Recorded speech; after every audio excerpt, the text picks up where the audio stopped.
The other side is our true home, where we live when we're not incarnated on earth.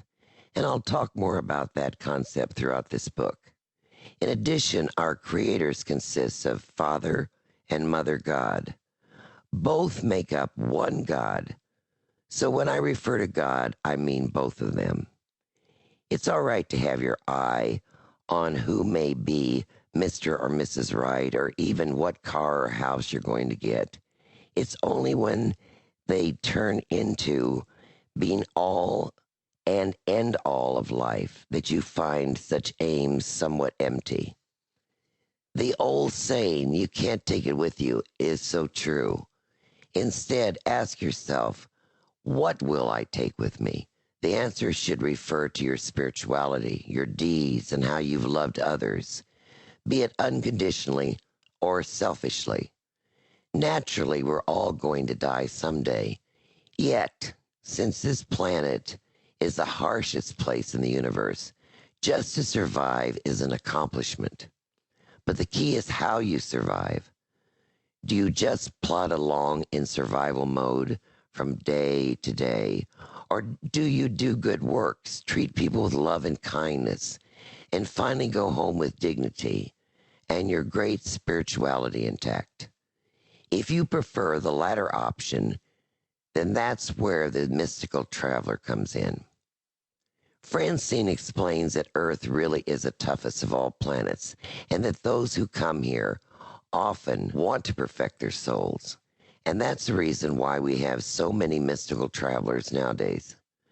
She goes on to say that she is a mystical traveler herself, and that there has never been an advanced entity who resented it or didn't want it.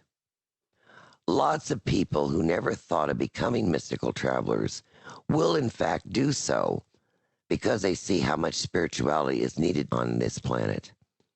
When these souls constructed their charts on the other side, they noted the world's insanity of war, pestilence, and humans' inhumanity to others, and even animals. Then they left open the option to become mystical travelers. My spirit guide explains that those on her side are fully aware of what's going on here on Earth, and in fact, all on the other side are now convinced that it is the start of the end of days for this reincarnation schematic.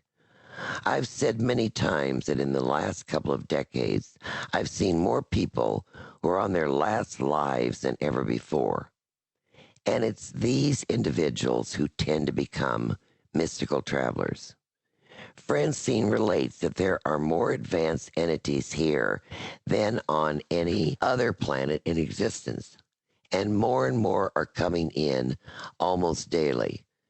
She also claims an amazing amount of babies being born now will be mystical travelers. However, most who become such souls actually ask to do so while already in life.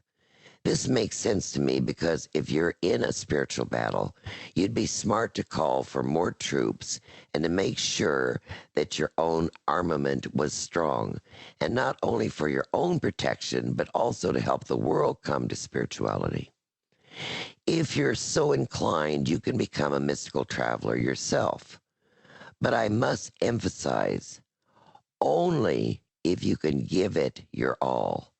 You see, becoming such an entity won't negate your chart.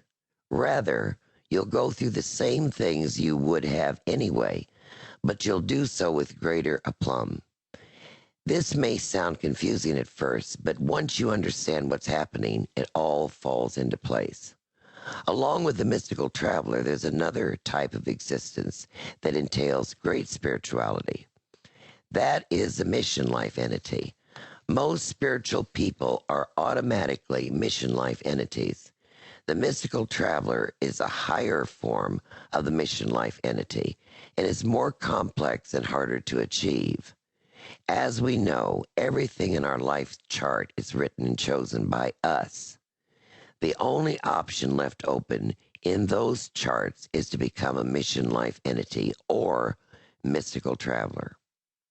This option entails a high level of spirituality and oneness with Mother and Father God.